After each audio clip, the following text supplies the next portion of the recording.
मैं गुफ्तगू का आगाज डॉक्टर साहब आपसे करना चाहता हूं। निगरान हुकूमत का जो मैंडेट है डॉक्टर साहब, इस वक्त निगरान हुकूमत मजीद टैक्सेस लगा सकती है या ऑर्डिनेंस के जरिए कोई ऐसे मैयर्स इंट्रोड्यूस कराए जा सकते हैं जहां से ये टैक्स कलेक्शन या रेवेन्यू कलेक्शन जो है वो बढ़ा सके?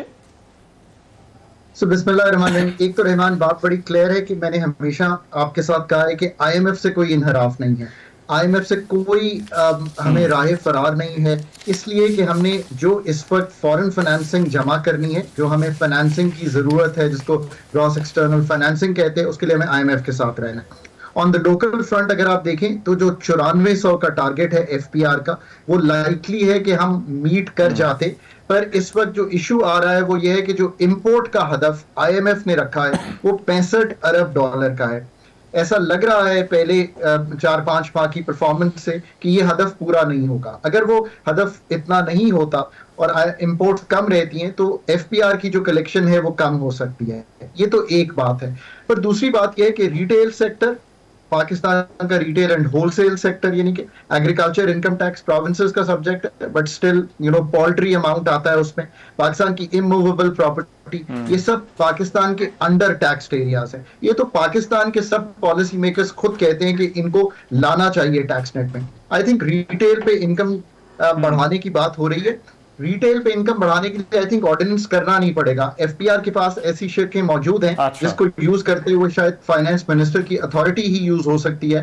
और एक इनकम जैसे आपको याद होगा कि 2022 में 3000 के करीब लगा था और फिर वापस ले लिया गया था। So I think that's where we stand. Right. Ehsan Malik साहब, मजीद टैक्सेस की गुंजाइश है? कारोबारी तबका इस मामले को किस तरह से देखता है, खासतौर पर अगर हम रियल एस्टेट और ये बाकी सेक्टर्स जिनकी बात हो रही है उनको देखें? बिस्मिल्लाहिर्रहमानिर्रहीम। रहमान साहब, पहले मैं खाकान साहब ने जो बातचीत की उसके हवाले से मैं ये कहना चाहूँगा कि आईएमएफ की टीम आई हुई है और होपफुली 15 नवंबर को वापस जा रही है। और अल्हम्दुलिल्लाह कि अभी तक जो वो रिव्यू में जा रहे थे तमाम चीज़ें पॉजिटिव इस सेंस में हैं कि जो टारगेट थे वो अचीव कर लिए और जो फाइनेंस डिवीजन ने अपने एक्सपेंडिचर कट करने थे वो भी कट करके उनको पुटअप कर दिए। मीडिया में ये जितनी खबरें चल रही हैं कि रिटेलर्स, रियल्टर्स एंड एग्रीकल्चर को टैक्स करना है, ये आईएमएफ की डिमांड नहीं है। मेरी एक दो जगह पे बात हुई। अच्छा। ये बेसिकली फाइनेंस मिनिस्टर की कोशिश है कि इनको टैक्स नेट में लाया जाए। और अब जो रियल एस्टेट की बात हो रही है, उस रियल एस्टेट सेक्टर की बात हो रही है जिनकी एफबीआर वैल्यूएशन टेबल नहीं अवेलेबल, जिनके डीसी रेट्स अवेलेबल नहीं है। अच्छा। जो टैक्स में नहीं है। रिटेलर्स की जो फिक्स टैक्स की बात हो रही थी उसको आईएमएफ ने मुस्तरद किया। उन्होंने कहा जिसका जो बनता है उसको वो पे करना चाहिए। बट अभी तक जो सिनेरियो सामने है उसमें 15 को आईएमएफ का डेलीगेशन वापस जा रहा है और उसके बाद एमईएफपी साइन हो जाएगा, memorandum of economic and financial policies, और उसके बाद आपको 700 मिलियन की आपकी जो सेकंड ट्रांच है वो आपको मिल जाएगी। तो अपेरेंटली चीजें बड़े पॉजिटिव वे में जा रही हैं। और अगर आप देखें इन्हीं सिम्टम्स को देखते हुए इस वक्त आज भी हमारी स्टॉक मार्केट को 1130 पॉइंट प्लस थी और 55,000 का इंडेक्स टच कर रही है। तो ये ऐसे पॉजिटिव इंडिकेटर्स हैं जो मुल्क को थोड़ा थोड़ा आहिस्ता आहिस्ता बेहतरी की तरफ लेकर जाते हैं। डॉक्टर खाकान नजीब साहब, ये आईएमएफ ने बड़ा जोर दिया है मनी लॉन्ड्रिंग के हवाले से और बैंकिंग ट्रांजैक्शंस के हवाले से। पाकिस्तान पहले ही फेटफ के सिलसिले में हमने बहुत सारे इकदाम उठाए हैं, अपने बैंकिंग चैनल्स को हमने कुछ थोड़ा सीधा किया है। अभी आपको इस जोर देने की वजह क्या नजर आती है? आई थिंक रहमान, हमने बहुत काम किया बिकॉज मैं उस काम में इन्वॉल्व था। मुझे याद है हमने 27 पॉइंट्स का फैटफ का एक मैट्रिक्स कंप्लीट किया, फिर हमें 6-7 पॉइंट्स का एक और मैट्रिक्स मिल गया। हम एक एशिया पैसिफिक ग्रुप की भी मॉनिटरिंग में थे। आई एम नॉट श्योर कि क्या ऐसी चीज उनको दिखाई दी है, कोई ट्रांजैक्शन जिसपे उनका डिस्कम्फर्ट हो। एक इलीगल मार्केट जो क्रिएट हुई थी डॉलराइजेशन की, वो हमने उनके आने से पहले ही खत्म कर दी। और उनका एक बहुत इंपॉर्टेंट जो हमने उनके साथ बेंचमार्क तय किया था, एक कंटिन्यूस स्ट्रक्चरल बेंचमार्क है कि रुपए की कदर जो है ओपन मार्केट में और जो हमारे इंटरबैंक में वो 100% से ज्यादा नहीं होगी। वो जैसे ही हमने इलीगल मार्केट पे एक जिसे आप क्रैकडाउन आम अल्फाज में कहते हैं, मैं कहता हूं कंप्लायंस इंश्योर की आपने, और आपने एडमिनिस्ट्रेटिव थोड़ा सा रिफॉर्म किया कंपनीज का, तो आपने देखा कि वो कदर वापस आ गई। बट याद रखिए कि where as we stand cautiously comfortable on the IMF front, which should be, Pakistan के अहदाफ लाइकली हैं कि हम within the ball park हैं, बट कुछ एडजस्टमेंट जो है वो आपको दिखाई देंगी। ये बात मैं इसलिए कहता हूं कि जब एडजस्टमेंट्स आती हैं तो लोग कहते हैं देखें जी कितने नए मुतालबे आ गए, हमने तो सारा पूरा कर दिया था। That's not how the IMF works, because मैंने IMF के प्रोग्राम पाकिस्तान के लिए भी किए हैं, बाहर भी मैं यही चीज करता हूं। तो एक आपको नए जब क्वार्टरली टारगेट्स आएंगे, नए बेंचमार्क्स आएंगे, नए इंडिकेटिव टारगेट्स आएंगे, नए क्वांटिटेटिव परफॉर्मेंस क्राइटेरिया आएंगे। और जैसे अभी कहा जा रहा था, ये बात सही है, हमने देखिए सिर्फ 2.5 अरब की सब्सिडी रिलीज की थी पहले 3 माह में, हमने 40 अरब सिर्फ रिलीज किया था डेवलपमेंट में। सो जैसे जैसे ये चीजें आगे बढ़ेंगी तो उनको एडजस्टमेंट्स हमें करनी पड़ेंगी। कुछ तो हम एडजस्ट करेंगे बैकवर्ड, हम पूरा नहीं खर्च करेंगे, बट कुछ खर्चे जब होंगे तो लेट्स सी कि क्या होता है। हमारा लाइकली है कि विद सम एडजस्टमेंट्स इंशाल्लाह वी शुड मूव फॉरवर्ड।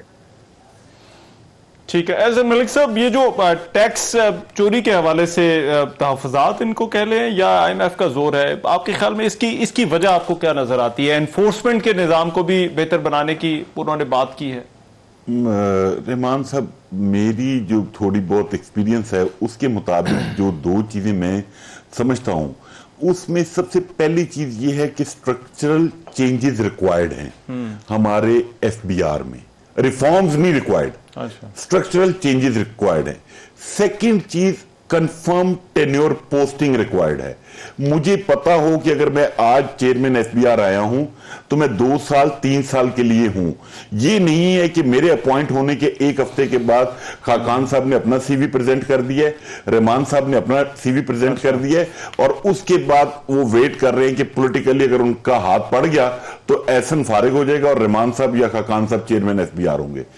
और बेसिकली पॉलिटिकल इंटरफेरेंस हमें अपने अदारों में खत्म करनी है। लेकिन ये क्या निगरान हुकूमत के करने के काम है, या इसके लिए जो है वो तो जाहिर बात है हुकूमत इन प्लेस होनी चाहिए, उसके बाद ही ये स्ट्रक्चरल चेंजेस उसके बाद ही आ सकते हैं। और हमें नहीं याद पड़ता, हर आने वाली हुकूमत एहसन मलिक साहब यही बात करती है कि हम चेंजेस करने आए हैं। नहीं, और मैं आपको एक छोटी सी एग्जांपल देता हूं। आप सिग्नल तोड़ते हैं, उसका लॉ मौजूद है, अगर आप सिग्नल तोड़ेंगे तो आपको पुलिस सार्जेंट चालान करेगा या पकड़ के आपकी गाड़ी बंद करेगा। लॉज वहां पे मौजूद हैं, बट हमारा जो FBR है वो इन्फोर्समेंट में बहुत ही नालायक साबित हुआ है। उसकी वजह पॉलिटिकल इन्फ्लुएंस कह लें या आप कैपेसिटी का इशू कह लें। जब तक आप इन दोनों चीजों को इनहेंस नहीं करेंगे, लॉ एग्जिस्ट करते हैं। मतलब अभी रियल एस्टेट की जब बात हो रही थी, आपने जो सेक्टर टैक्स पे कर रहा है उसको इतना हैवी टैक्स नेट में ले आए हैं कि जो बाकी आउटस्कर्ट्स पे हैं उनके लिए ये हेवन बनी। यहां पे तो लग रहा है कि रियल एस्टेट पर टैक्स का उस तरह से निफाज नहीं हो रहा, तभी IMF ने कहा है कि शायद इसके लिए करना है, और हुकूमत भी ये कह रही है कि जनवरी में इस हवाले से कोई ऑर्डिनेंस स्टार्ट में बताया कि IMF की ऐसी कोई डिमांड नहीं है। अच्छा, जो मैंने वेरीफाई भी किया है कि IMF तो आप ये कह रही है बेसिकली फाइनेंस मिनिस्ट्री जो है वो ये चाह रही है। उसमें भी प्रॉब्लम ये है, ये जो एग्रीकल्चर है ये प्रोविंशियल सब्जेक्ट है, राइट। रियल एस्टेट पे ऑलरेडी टैक्स एग्जिस्ट करता है, जितने भी बड़े ब्रांड्स हैं पाकिस्तान में वो टैक्स पे कर रहे हैं। बट सराउंडिंग पे आप जितने डेवलपर्स और बिल्डर्स को देख लें, प्राइवेट सोसाइटीज को देख लें, वहां पे आप प्रॉपर्टी परचेज करने जाएं, वहां पे कोई टैक्स नेट है ही नहीं है। ठीक है डॉक्टर खाकान अजीज साहब, एनफोर्समेंट का मसला है, आपको भी लगता है, और IMF अगर ये कहता है कि आप इस पर काम करें और इस पर जोर देता है तो गलत नहीं कहता? देखिए FBR में को पूरा अगर आपने इसका जायजा लें तो आपको एडमिनिस्ट्रेटिव रिफॉर्म्स भी चाहिए, पॉलिसी रिफॉर्म्स भी चाहिए और स्ट्रक्चरल रिफॉर्म्स भी चाहिए। That is how you should look at it. अब जब आप इन तीनों चीजों को लेके चलेंगे तो कई एरियाज में आपको पॉलिसी स्ट्रेंथन करनी है, एनफोर्समेंट इन्हीं 3 चीजों से आएगी। एनफोर्समेंट की वजह से एक टैक्स गैप है पाकिस्तान में, जिसकी कई स्टडीज इंटरनेशनल एग्जिस्ट करती हैं पाकिस्तान पे। इसका मतलब है कि जो टैक्स लागू भी है उस वक्त उसकी कलेक्शन भी पूरी नहीं हो पाती। यानी कि आसान बात यह कि अगर 9400 अरब इस साल कलेक्ट होता है तो एक्चुअल शायद हमारा potential with in the taxes जो इस वक्त नाफिज हैं वो बहुत ज्यादा है। एडमिनिस्ट्रेटिवली ये सही बात है कि कैपेसिटी का जो इशू है वो सबसे बड़ा जो आता है वो टेन्योर, अगर आपका परमानेंट हो 3 साल हो 5 साल हो, उसके साथ आप तय करें अपने अहदाफ।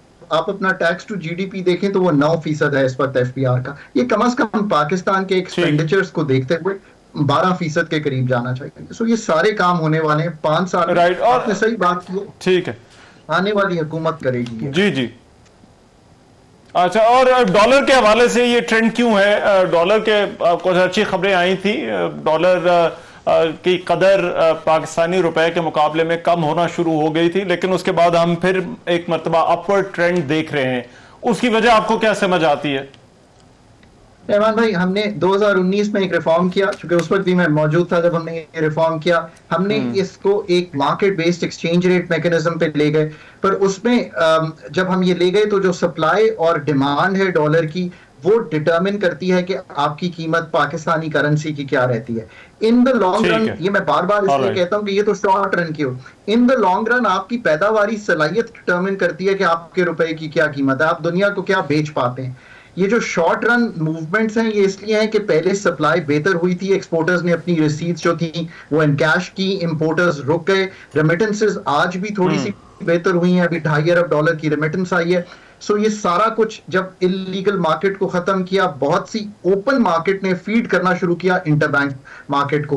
बट उसके बाद ऑफ कोर्स इंपोर्ट नीड्स हैं, पुरानी रॉयल्टीज, पुराने डिविडेंड्स की पेमेंट्स की जा रही हैं। 90% तक हमने आई थिंक डिविडेंड्स की पेमेंट्स जो बैकलॉग था उसको क्लियर करने की कोशिश किया। जैसे इकोनॉमी थोड़ी सी पिकअप करती है, आपने लार्ज स्केल में भी देखा, तो इंपोर्ट बढ़ जाती है, उसकी वजह से रुपए की कदर पे थोड़ा सा प्रेशर है। पर दूसरी ये जो बात है with in the IMF framework जो मैं रियली देखना चाहता हूं, देखिए हम तो चूंकि मैंने पहले कहा कि ये जो पॉलिसी फ्रेमवर्क है ये हमें चाहिए, आईएमएफ तो एक हमारा डॉक्टर है जो हमें सपोर्ट कर रहा है। आपकी असल बात यह कि आपके जो डेट फ्लोज हैं वो पिछले जुलाई के बाद, जुलाई में बहुत अच्छे आए, अगस्त सितंबर अक्टूबर में वो फ्लोज नहीं आ सके। स्टेट बैंक के ज़खायर आज भी $7.5 अरब पे हैं, जुलाई में 8.7 अरब पे थे। अब हमने आईएमएफ के फ्लोज, वर्ल्ड बैंक के फ्लोज, एडीबी के फ्लोज, जनीवा के फ्लोज, मल्टीलैटरल सारे फ्लोज, फिर आपके जो फ्लोज हैं जो आने हैं कमर्शियल और आपके रोल ओवर्स, ये सारा काम करना है तो आपने 27-28 अरब डॉलर जमा करना है। I think that is the crux. ठीक है एहसन मलिक साहब, आपने कहा कि बेहतर हो रहे हैं हालात, तो क्या इन्वेस्टर्स के लिए भी हालात बेहतर हो रहे हैं? क्योंकि देखिए असल मसला तो इस मुल्क की कमाई का है। क्या आपको लगता है कि इन्वेस्टर्स के लिए पाकिस्तान में फिजा बेहतर हो रही है? कुछ इशारे तो हैं, हमारी स्टॉक मार्केट बेहतर परफॉर्म कर रही है, लेकिन लॉन्ग टर्म भी है या नहीं? नहीं, मैं बड़ा होपफुल हूँ रहमान साहब। स्पेशली ये जो SIFC आर्मी चीफ का इनिशिएटिव है, ये एक बहुत पॉजिटिव और एक आसान इकदाम है, और मैं ये एक्सपेक्ट कर रहा हूँ जैसे भी खाकान साहब कह रहे हैं हमारे इन्फ्लोज बेहतर होंगे।